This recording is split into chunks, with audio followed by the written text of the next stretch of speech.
Hey everybody, welcome to Ask Dr. Testosterone, starring Dr. George Tsouliatos, brought to you by his book, Bodybuilding, the Good, the Bad, and the Ugly. Just released a brand new revised edition. You can get that on his website, gtoul.com, or on amazon.com. Please welcome all the way from Athens, Greece, Dr. George Tsouliatos.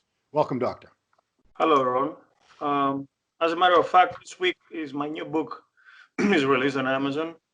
And I'm going to send you a copy, of course, to promote it. And I hope Steve also will have a page on the magazine as the other book. So briefly, it's the translation of the training nutrition supplements. It's 140 pages, $15 the paperback and $13 the book. It's a pretty low price, to get this information. Maybe it's basic for the advanced, but it's a good stuff, solid and all packed together. Let's move on because we have 21 questions. We broke the record, though.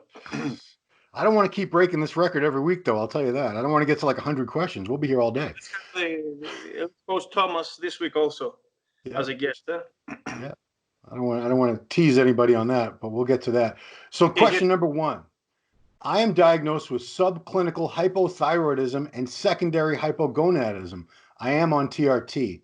My TSH levels were around 4.70.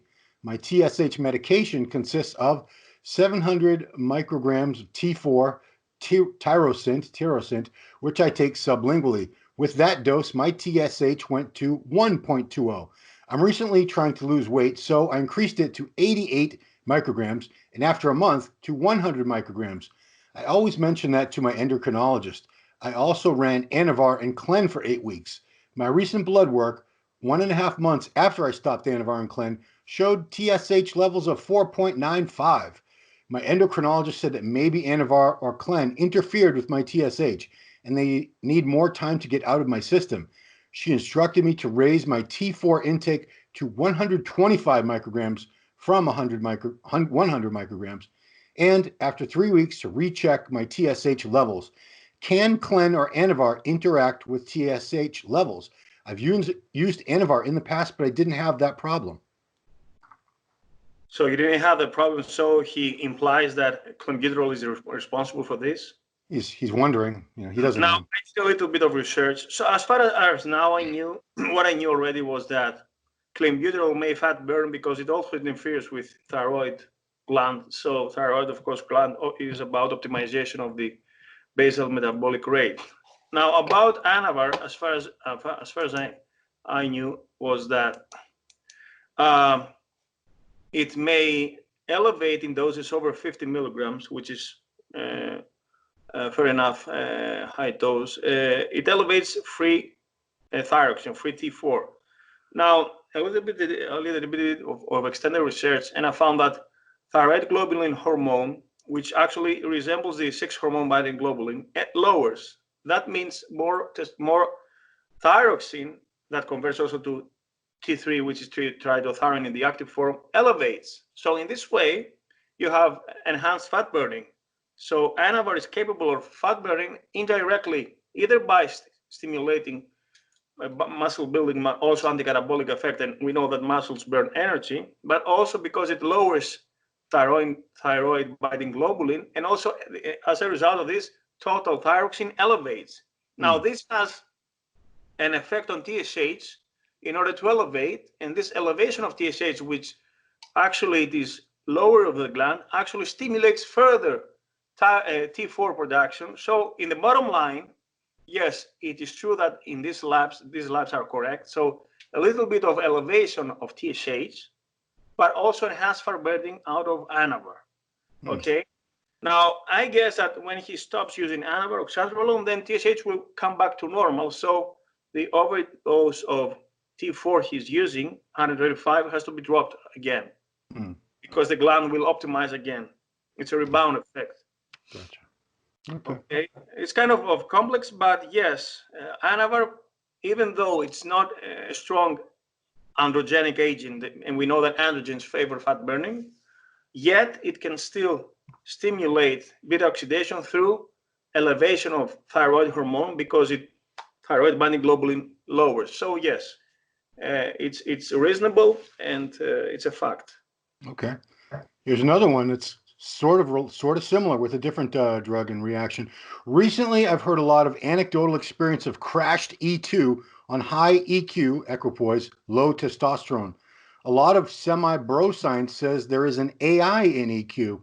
So I went to do some research and I saw that 1,4 dianedione or 1,4 dianedone are active metabolites of EQ, and interestingly enough, are AIs, aromatase inhibitors. The stretch I made is that these metabolites are the possible reason why EQ is so E2 suppressive. Is this well known in the medical literature, or is my jump purely the result of too much Googling? Thank you for the informative response last week on DECA for my grandfather. So, first of all, acute post-boldenone is not for human use. Therefore, trials are not able to be done in humans with a veterinary drug. Now, second, acute post is less estrogenic than DECA. However, DECA is mildly estrogenic, aromatase mildly, moderately. So yes, boldenone is considered more of a dry drug, okay, and it's stacked perfectly with Prima, for instance. The point is, we stack it with testosterone that already aromatizes. So we're not sure if acute post does not aromatize unless it has to be used alone, okay? But nobody uses alone acute post in a cycle. According to Bill Welling and the anabolics, it has a little bit of estrogenic activity. Therefore, you can expect the drug to be kind of aromatase inhibitor, unless it is purely DHT, which is masterone and proviron that has antiestrogenic activity. So I'm not sure that if this is true. The only thing you can expect a lowering in estradiol is to use acute post and measure E2 before and after. I use it alone separately, okay? Without any else. Nobody will do that, but okay. But that's the only way you would know. Yes. Okay. Next one. I started my TRT 2 years ago, but since that time, I don't feel any progress. It only maintains my muscles. So I want to start doing cycles again. My question is, after the cycle, do I need PCT or should I go back to my TRT? I'm taking Tudka, 250 milligrams a day for my liver protection, and I feel great. But is it okay to take it all year round? Now, TRT is all year round, is non-stop, is 365, and actually you shouldn't stop it. Now, of course, in the beginning he said, I don't expect any gain, I don't realize any gains. Of course, replacement therapy is about optimization. 200 milligrams are not enough to make you grow, okay? Just maintain some gains and perhaps have an anticatabolic effect as you age. Yeah. So going back to cycles means that maybe you double the dose of it and you stop it. You don't need PCT because HPTA is completely shut off already. So you just elevate, kind of blast, and then you cruise with the replacement therapy dose. Yeah. But TUDCA is necessary unless as long as there is cholestasis, which is jaundice and elevation of GGT and ALP. And this is something progressive liver disease. So you need TUDCA when it's already established yellowish of the sclera of the eye and the skin. Now, if he uses some pills or abusing some injectables, he has to use milk thistle silymarin, LIV52, some alpha lipoic acid, and N-acetylcysteine or glutathione. TUDCA comes later when you have already this yellowish appearance, and you need to reverse by these bile salts. Okay. That's all. But don't misunderstand. TRT is not about gains, okay? It's about longevity and anticatabolic effect, well-being. Yeah. TRT, I find a lot of guys are just using that phrase to mean testosterone. They say, I'm on 600 milligrams TRT. I said, no, you're not. And of course, you don't need aromatase inhibitors with TRT because the dose is low, okay? Right. Now, if you abuse, we don't look and talk about optimization or replacement. We talk about blasting, and this is not physiological, and this is not optimal. And of course, it has side effects, which is the extra production of estrogens. Okay. Next question. I know you've answered this a few times already, so make this quick, I guess. What's the best and safest way to take Clenbuterol? Should someone pyramid? And then they say, what's best for cutting, clen or winstrol? So clen, you've said the same progression many times that people can use, which is? Yes, clen is 2 days on, 2 days off, and start progressively elevating the dose every week. So Monday, Tuesday, use it. Wednesday, Thursday, stop it. Friday, Saturday, again, the same dose. And from next week, you may elevate 20 micrograms, so one pill the dose, okay? Yeah. But do not exceed 100 micrograms, for instance, or 120 the most, which is 6 pills actually, Yeah. 2 to 2. But if you take it late in the afternoon, early in the evening, then you're gonna have issues with insomnia, okay? So it's counterproductive. Now, another thing is that if you get accustomed and the receptors become saturated, which is pretty easy to do, you have to use Zadifen, which is ketotifen, and the asthmatic medication that resembles ephedrine that may be able to unlock the receptors so you can use constantly Clenbuterol. But actually, this is you're going to mess up with your sleep, maybe with your heart rate, have some arrhythmia, and actually some studies point out that Clenbuterol is toxic to the myocytes of the heart, to the myocardium. Wow. Of course, it elevates blood pressure, and it's also responsible for tachycardia and constricting the coronaries that lead to ischemia.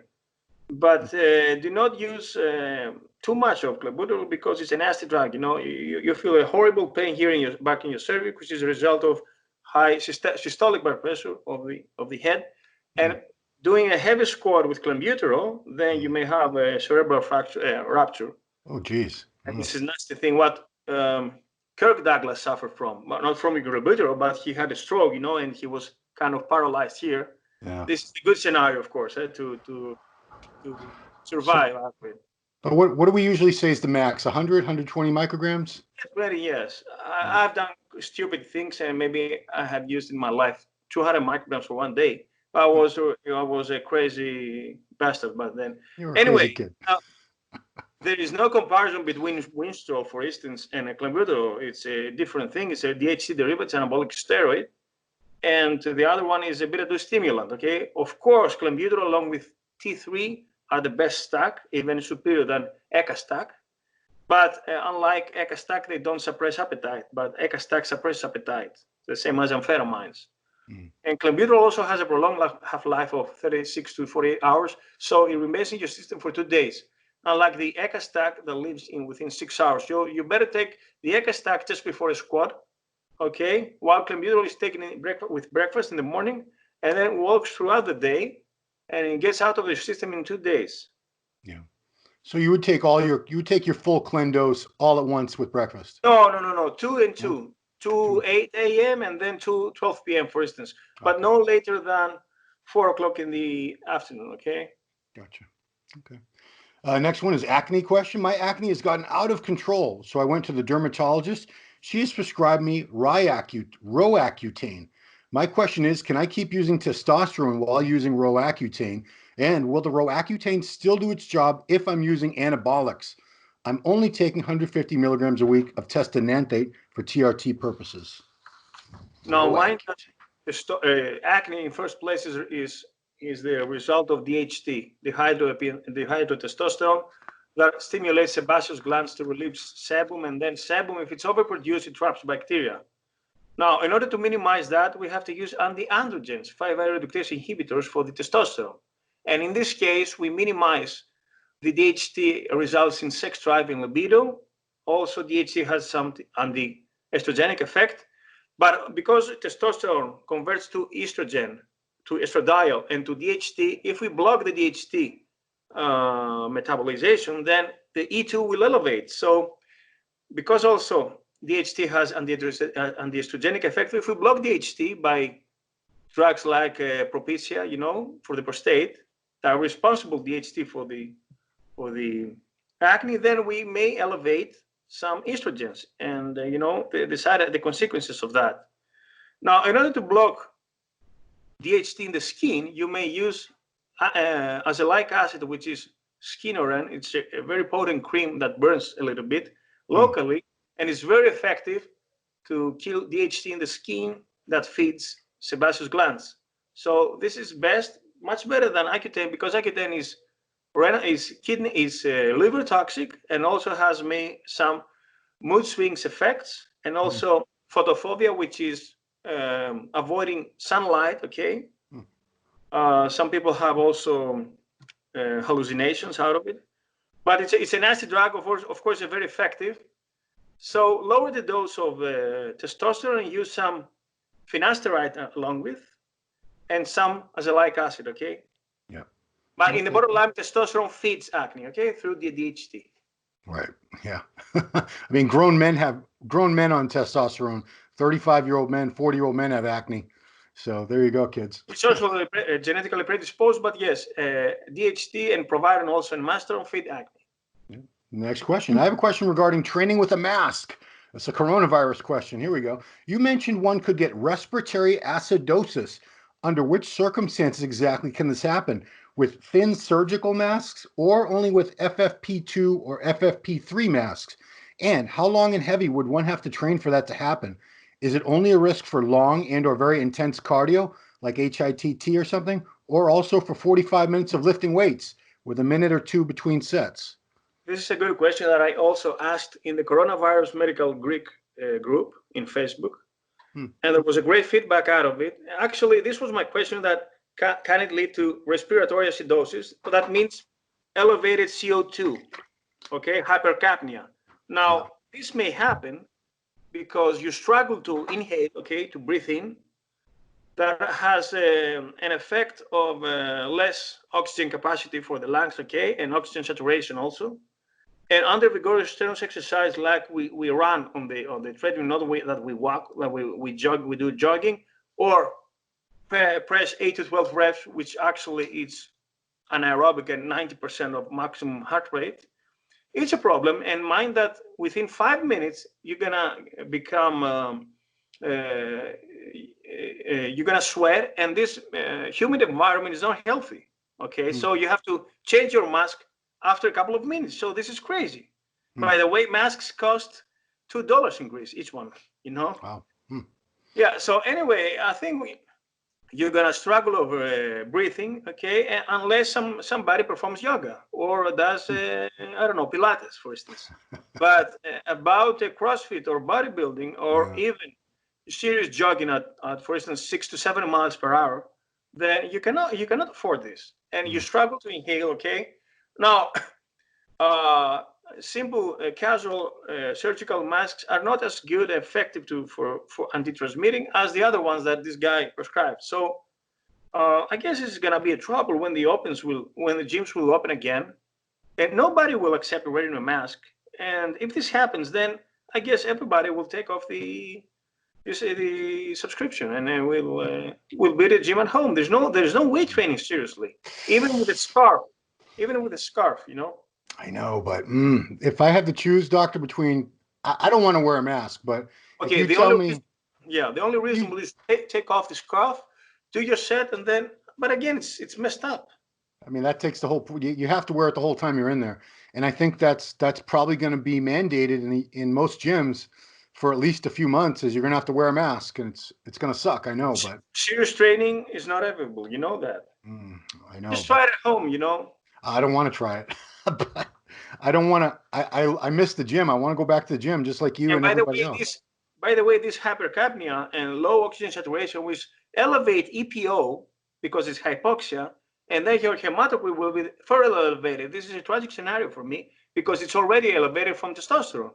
Yeah. So I don't know. All right, let's move on to. Please tell me about blast and cruise dosages and time periods for blast and cruise dosages, which will be safer for the body. Is there a safe way to blast and cruise? Safer? In what compounds? Doesn't say. He wants to know. Okay, testosterone TRT is the best. It's up to 200 milligrams. Now, you have to know that even drugs that do not stress the liver that much, or the lipids, that 70 alkylated. So every injectable apart from Winstrol stenozolol, under prolonged use or abuse over a shorter time, will elevate LDL and will lower HDL. So if we blast TRT with deca, I mean, if we cruise TRT with deca, 200 testosterone and 100 milligrams of deca for months and perhaps for years, then we'll notice a significant reduction in HDL and elevation of LDL, no matter how much is your cardio or your diet, because this is the classic side effect, okay? And this is what the professional bodybuilders have in first place. This is the dyslipidemia and the cardiovascular disease, which is established, not about so much for the liver, but about the lipids. Yeah. Okay. But in my case, I was using 5 milligrams of deca every day. So 20 per week is nothing, of course. Right. But now that I have stopped using deca because the gyms are closed, my HDL elevated 5 to 10 units the most.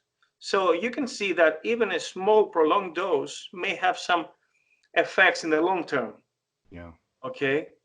Of course, this doesn't happen with testosterone as long as it's optimized.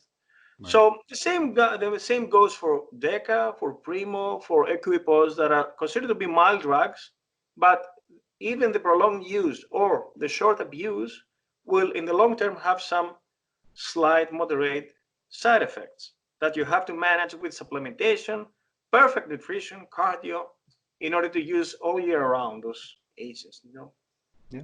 So there's Okay. no free lunch, you know. Yeah, they want you to tell them there's a free lunch. I'm sorry, guys, there is no free lunch. There's no safe way to blast steroids. There just isn't. You're taking your chances. So, next one. Here we go. What was the most powerful and efficient stack you have done, doctor? And the worst or most dangerous ones? Well, I guess the most dangerous is the most effective, isn't it? It's Yes. about using them. Okay, after a while, then you have only side effects, but there is a truth that more is better, but up to a point, of course. And this applies also for the IFBB pros that they maximize, as Milo said, everything: training, nutrition, and gear, chemical enhancement. So, as I described to the on the muscular development issue last summer, that it was an old interview of mine. The last week of my last show, I was using just pills. So 50 milligrams of Winstrol, 50 milligrams of Anavar, 50 milligrams of halotestin, 5 milligrams of aromacin, 2 aromacins a day, 1 a.m., 1 p.m., in order to dry out. It kills your estrogens at all. Yeah. And also 100 milligrams of proviron. All right. And the week before, I was using one master on every other day. But I'm going to tell you a crazy shit thing that I did 2009. Yeah. Basically, I was experimenting with myself, you know. So with Winstrol in one day, Yep. but I did it just for one day and for one training workout. This didn't happen every other day, but Okay. I did it just once, okay? One Winstrol in my left delt, one in my right, 6 in each butt. So 14 Winstrol, 14 ml of Winstrol a day, which is 700 milligrams of stanozolol just for one day. But, you know, but I remember after I had a crazy back workout and was so massive, I took some pictures, you know. Yeah. I was 35 years old. It was the year that I did the comeback and I win in the IFBB. And I had another show later, 1 week later, that I was third. But yes, it was my craziest and riskiest thing, you know. Also, I've been doing 2 grams for 1 week only of testosterone and 1 gram of MPP all in for 1 week, you know. Yes, Okay. it was a serious thing. Like I looked up my old cycle from have you ever seen those pictures where I have the blonde hair? It was a 2002 show. Yeah. So that was probably, I don't know if that was the best I ever looked, but it was pretty good. So I looked up my cycle. So I was doing a 1 gram of test a week, Sustanon, which I stopped a couple weeks out from the show. 750 milligrams of trenbolone acetate, 700 milligrams of Winstrol, and those were pills. 400 milligrams of equipoise, 350 milligrams of Clomid. That was the whole process? This was most of the prep. This was like, I think about 10 weeks out of the prep. And then I dropped the test toward the end. And I think I added something else, and Heat Miser, which was a thermogenic drug that was a combination of T3, Clenbuterol, and yohimbine in an oral solution. But man, you know, that was probably the best I looked, or close to it. So How'd more you is feel? better up to a point. How'd you feel with your heart? I didn't feel very good. No, I felt bad. You had I a good. didn't feel healthy. I didn't feel energetic, but I looked really, really good. So usually the worse you feel, the better you look at that point. Your mood sucked, eh? Oh, I was horrible, horrible. I didn't want to be around myself. Here we go. Dr. T, can you please give me your opinion on the safety of long-term AI use? The anabolic doc says they're not safe, will lower HDL, and it's not possible to safely use them long-term. TRT and hormone optimization says you should never use them with TRT. They're very bad for your health.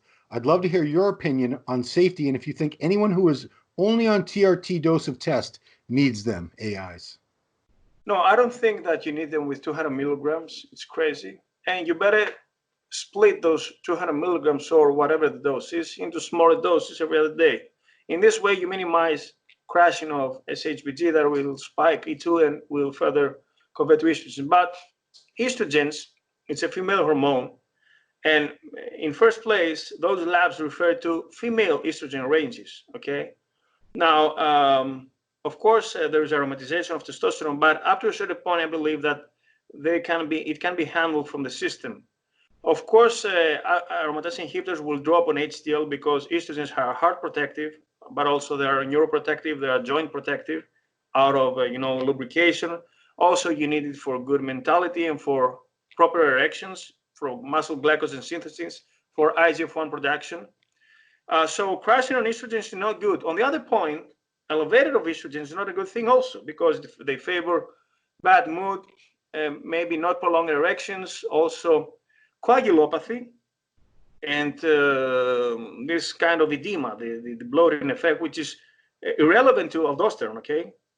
So there has to be optimization also with estrogen, but I don't think aromatase inhibitors are necessary. Besides, aromatase inhibitors in a study in women with breast cancer, so abusing in a daily basis, they lead to endothelial dysfunction.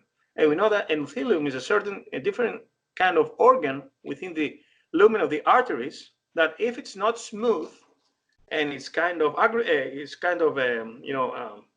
chunky, we would say, then it favors platelet aggregation and then clotting formation. Okay, but it has to be estrogens in the proper range, not too low and not too high. Of course, in bodybuilding we crash estrogen. This is not good.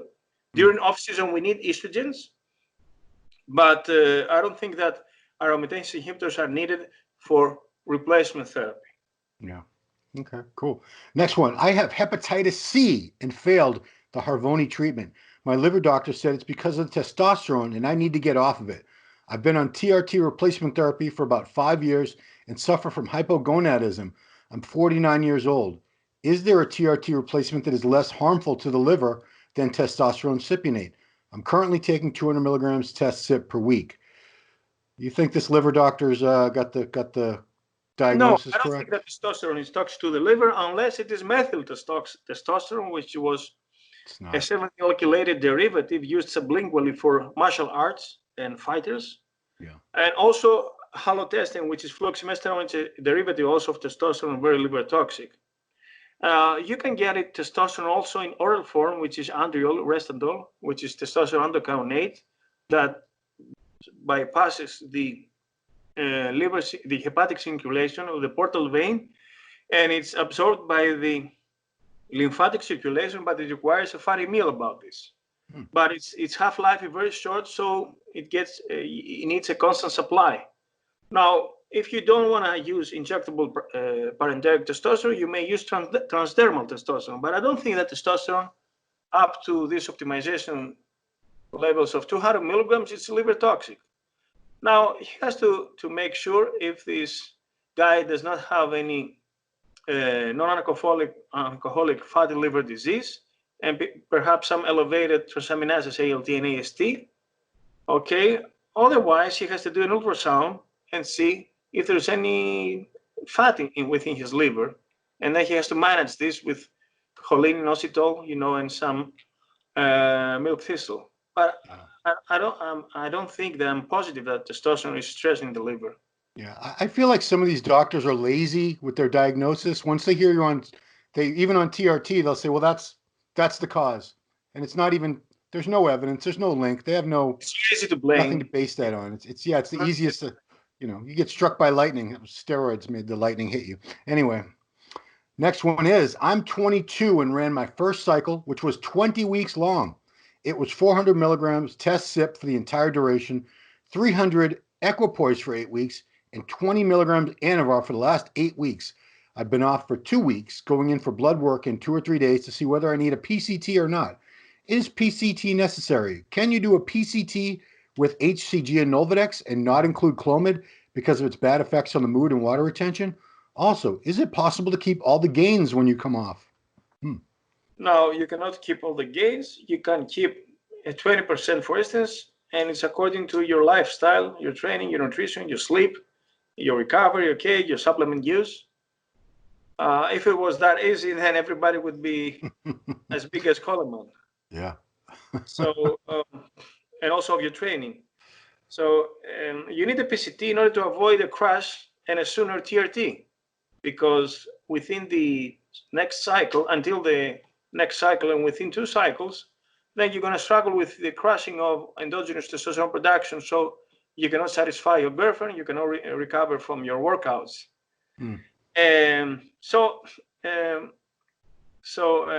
We use the classic PCT we use is in the first place HEG, and then we use after 2 weeks of low dose, we use the clomiphene and the tamoxifen at the SERMs. Now these two these compounds, HEG and SERMs, work antagonistically for the same result, so they shouldn't be used alongside.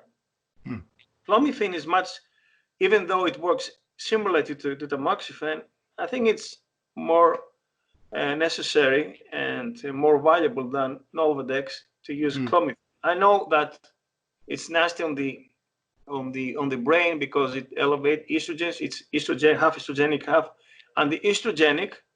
But you may use a very low dose, which is a quarter of it, with 12.5 milligrams. Now, if you cannot avoid the side effects, then use tamoxifen at low dose at 10 milligrams. Okay. Yeah. But no matter if you perform how many PCTs you do, in the long term, you're not gonna avoid your TRT eventually. I did PCTs even from my first show. Yeah. But then at 40, I was already hypogonadic. Yeah. And his last question, is it possible to keep all the gains when you come off? I say no. No, Sorry. we answer that. No, it's not possible. All your gains, come on. No way. Wouldn't that be nice? Next one. Dr. T, my father is 58 years old. He has hyperlipidemia.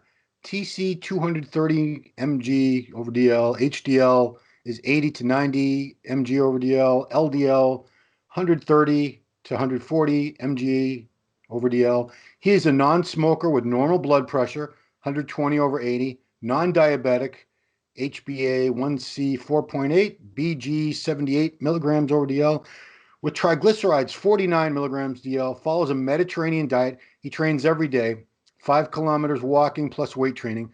I gave him niacin, 500 milligrams twice a day, DHEA, 25 milligrams twice a day, omega 3, 4, anyway, astaxanthin, 4 milligrams a day, resveratrol, 250 milligrams, Q10, 200 milligrams, magnesium, liposomal glutathione, 250 milligrams a day, L-citrulline, my God, and we're going into another page, and curcumin, and there was a reduction of TC around 180 milligrams DL with LDL around 90. His cardiologist, head of the department in one of the biggest Greek hospitals, suggests he avoid statins or niacin, and he said that hyperlipidemia without other risk factors is not an independent factor for accelerating atherosclerosis. Now his cholesterol is again 230 milligrams over DL, and he takes only the antioxidants and omega-3 supplements without using lipid-lowering drugs or supplements. What is your opinion about that? Yes, I agree that just as lipidemia is not a unique factor for elevating cardiovascular risk.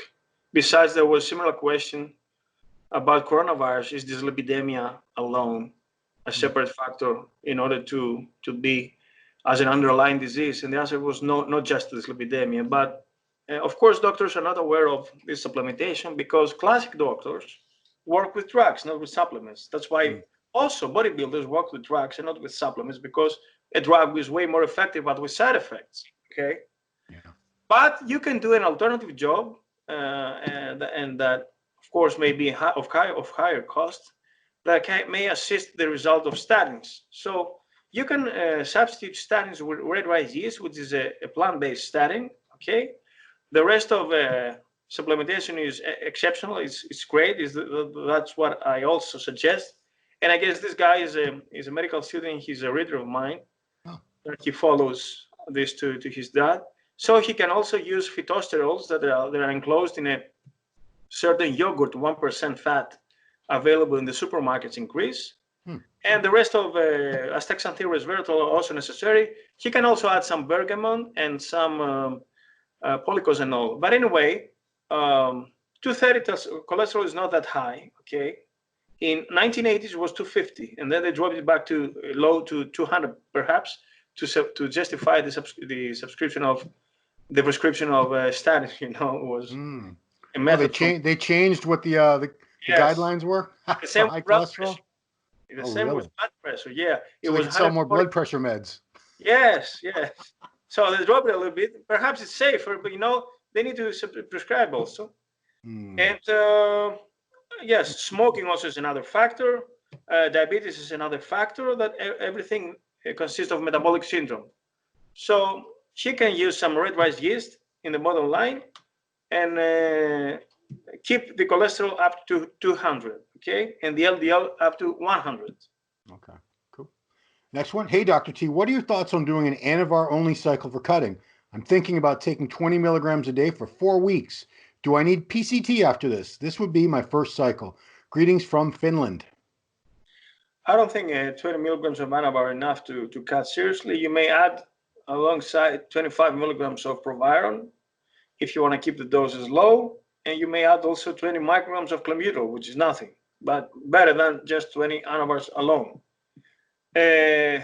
Of course, PCT is needed, so he can use clomiphene citrate 2 weeks, okay, 1 week 50 milligrams, second week 25 milligrams, okay. And he may also use some ZMA at night, some D-aspartic acid before training, some maca in the morning, that are herbs that boost also endogenous production of testosterone. Perhaps optimize your vitamin D3. But I don't think just one cycle of Anavar will require some HEG as a first cycle, You may be able to recover with a serum. Okay, cool. Can yo-yoing your hormones or crashing them cause hair loss and thinning? I have no family history of this. I had to go 4 weeks without TRT due to shipping after being on for 8 weeks. Now I'm back on, and it's still thinning and shedding. It all started when I ran out of TRT. So yo-yo means up and downs? Yeah, so if he was on TRT and he couldn't get his testosterone for, how long was it? He was on 8 weeks TRT. Then he ran out, and he was off for 4 weeks. He started losing his hair. Is there a link? Yeah. So he wants to know, when your hormones crash like that, which would happen after ceasing any steroids, do you get hair thinning? Hair thinning is the result of DHT. So when you use testosterone, then it elevates DHT. When you stop using that, it goes down. Of course, there's genetic predisposition this guy doesn't have, but maybe when you start again after stopping testosterone, then perhaps DHT may spike a lot when it was already low, okay? Yeah. Of course, DHT is responsible for sex drive, cognitive function, and self-esteem, but hair thinning is a part of it. And men usually thin the hair here temporarily and occipital back here. I got it going on right there, doctor. It sucks. Let's go. Yeah, you can't see it from the front, thank God. Hey, Dr. George, you say taking fish oil and CoQ10 are beneficial to the body. My endocrinologist and cardiologist both state there is no medical evidence to support this, and they're a waste of money. I've taken both for years, and I've stopped taking them for years as well. My blood work was no different on or off them. I mean, no disrespect to Dr. George, but I would like to know his reasoning behind his opinion on taking fish oil and CoQ10. Now, fish oil, it's proved that it lowers triglycerides, okay? And it's also antithrombotic. So it's an anti-inflammatory, and from the same mechanism, through prostaglandin suppression, it lowers platelet aggregation. It's also proved that that's what about the triglyceride, the fish oil, which is sold by the pharmacy and the FDA of each country, for instance, Greece, the indications say elevated triglycerides. So it's proof that fish oil, DHA, and EPA lower triglycerides, which is in the lipid panel. And perhaps in the long term, it may be lower also LDL and total cholesterol, but it has no effect on HDL. Anyway, About Q10 now, Q10 is responsible for energy production in the myocardium. So it may be beneficial for those people that have issues with chronic heart failure and inotropic effect. So inotropic effect means how effectively the heart pumps, okay? Yeah. Now, energy production is favored by, in the cellular level, by Q10, coenzyme Q10, okay, energy produced in the mitochondria. And it's the same effect with L-carnitine, which is a compound consisted of some amino acids that favors the transport of free fatty acids in the mitochondria for fat burning. But why I'm telling this? Because heart in a low pace utilizes fat, while in the heart rate it utilizes as an energy coin lactic acid, lactate. So Q10 along with L-carnitine may be very beneficial for somebody who has a low ejection fraction below 60%, which is has a slight heart failure, you know. But besides that, I don't think any benefit in the labs or perhaps in the blood pressure, but it's about energy production, you know, in the cellular level of the myocardium and the myocytes. Gotcha. Okay. Very simple answer to this one. Can you run PCT while on a cruise? If yes, what to run for PCT? Running PCT during a cruise, Doc. No, this is crazy. I mean, you PCT, no, but you can use some HCG in order to keep your balls and your semen awake, you know, but you can use it afterwards. Yeah. Now, I wanted to mention, excuse me, about the previous question, the Q10. Yeah. Statins are known to lower Q10 because they cut off cholesterol, and Q10 is produced through cholesterol. So somebody who is using statins should also supplement some Q10 because there's lack of it when you use statins, okay? Gotcha. That's what I want to say. No worries. Next one. Since proviron is a DHT derivative and DHT is responsible for hair loss, would something like finasteride be able to hold off the effects of hair loss caused by taking proviron? Also, if you had to give your top 5 compounds for causing hair loss, what would they be? So, should someone take finasteride with proviron? I guess. Listen. It may sound reasonable. The answer is no, because it's not effective. Now, finasteride is capable only of blocking DHT in testosterone, but not in DHT synthetic or DHT derivatives. So yes, finasteride will work only with testosterone, but not with synthetic DHT, which is drostanol or masteron, proviron, mesterolone. And my top 5 would be masteron, proviron, and the 3 DHT derivatives, the 4 actually, which is wisol, anavar, primobolan, and oxymetholone, which is also DHT derivative. Yeah. So all these compounds. Now, the one which is not so harsh on the hair is deca, because it's metabolized to dihydroandrolone, which is not dihydrotestosterone. It's less androgenic and has not this side effect to the hair thinning and perhaps to the prostate also. Okay, cool. Great show. In your opinion, what's the best protocol for drying out for a one-day show without using diuretics? Yeah, we had this before, I think, and you avoided it. So Yeah. I believe diuretics are the final, you know, the last thing that dries you out.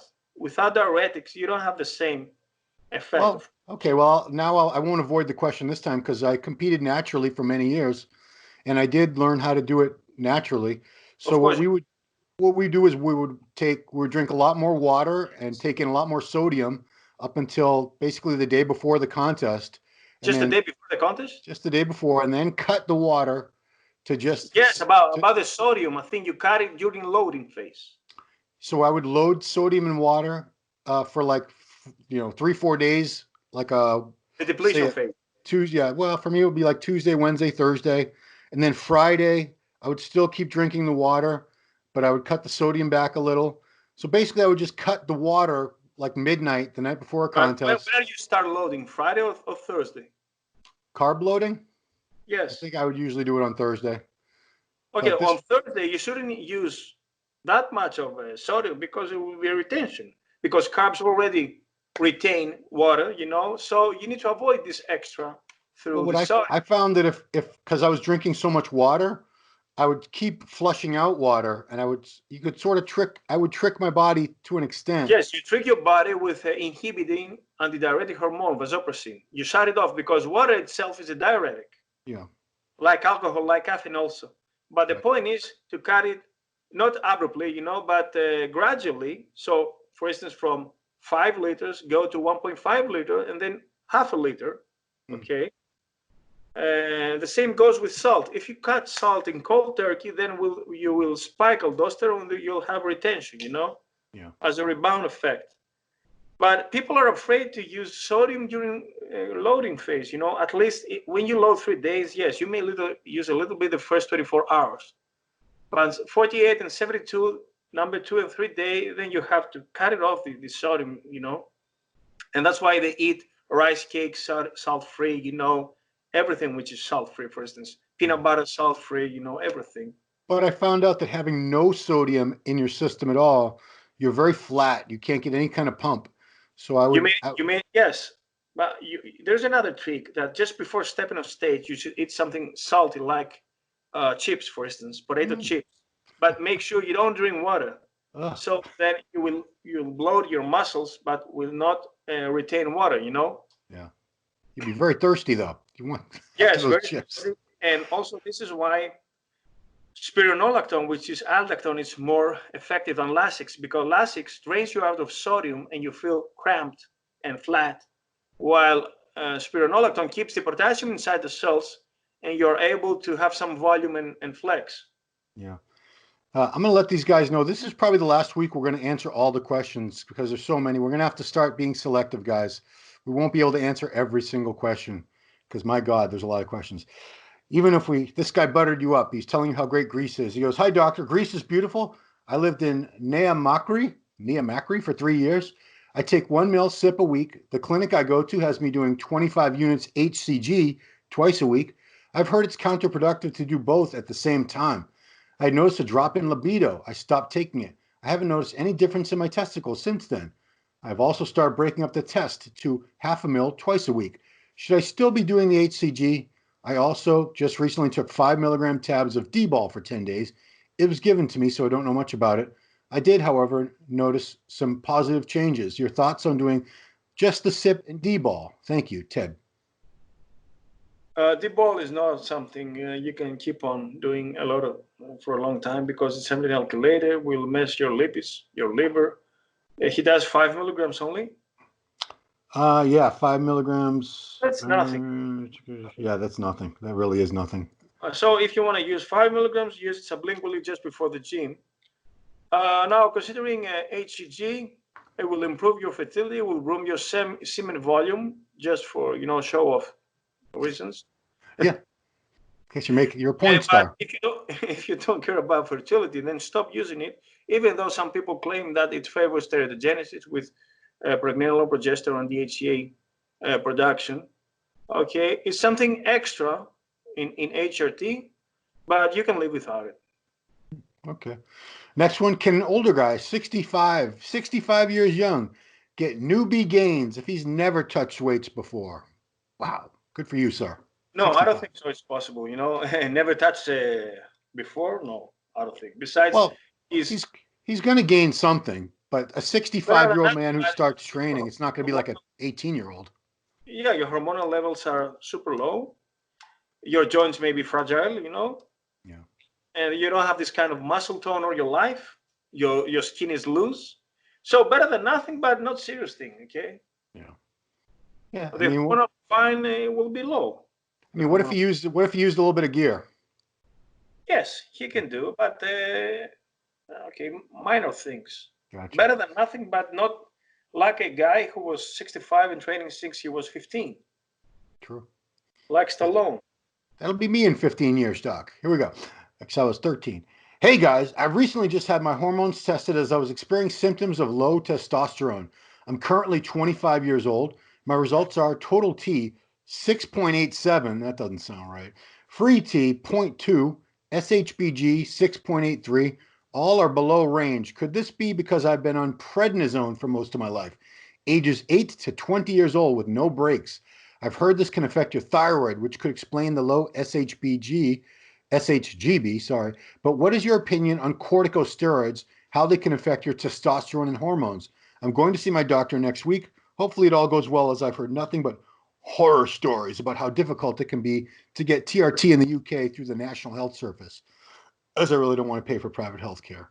So he was on prednisone for 8 to 12, so that's 12 years, yeah, with no break. Yes, corticosteroids and cortisone, which is actually the synthetic form of cortisol, is suppressive to HPTA and to testosterone, okay? And this is something also that happens in Cushing's syndrome, which is hyperaldosteronism and also elevated cortisol that eats up muscles. And also cortisolemia as a result of stress lowers also testosterone. This is why prolonged stress may favor hypogonadism and muscle wasting.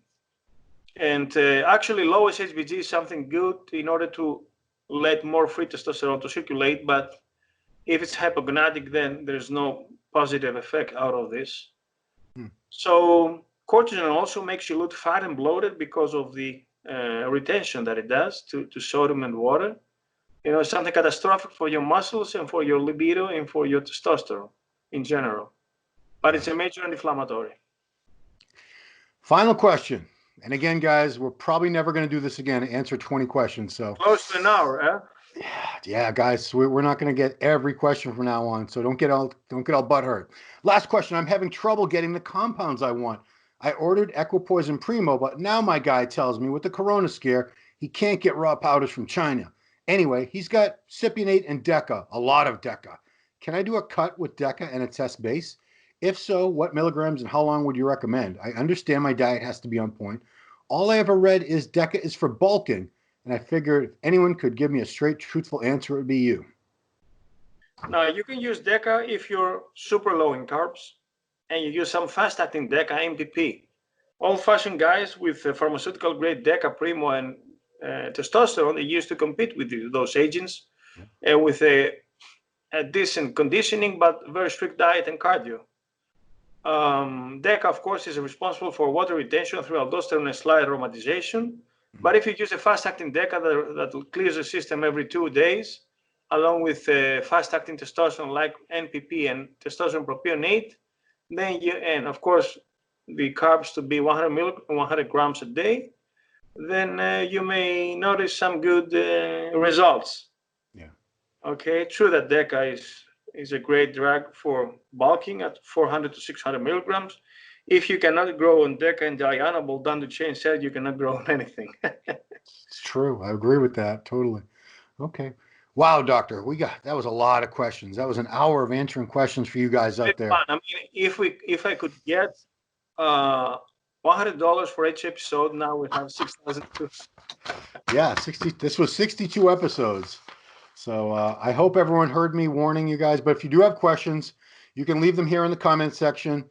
I believe from now on we're going to have to just pick the best, most interesting questions, or if somebody's like on death's door and they really need help, we just have to be a little more selective.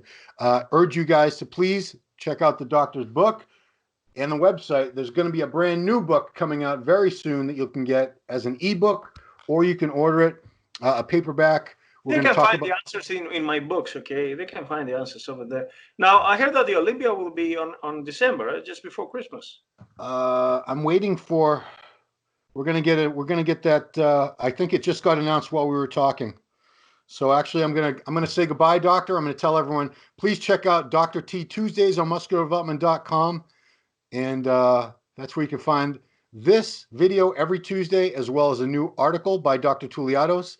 And every month in the page of Muscular Development Magazine, you will have a new article by Dr. Touliatos as well. On May, I'm having the TRT column. Oh, yeah, that's right. So, guys, check that out. Dr. Touliatos, thank you so much for taking the time. And we will get to your questions again next time. Thank you so much for watching.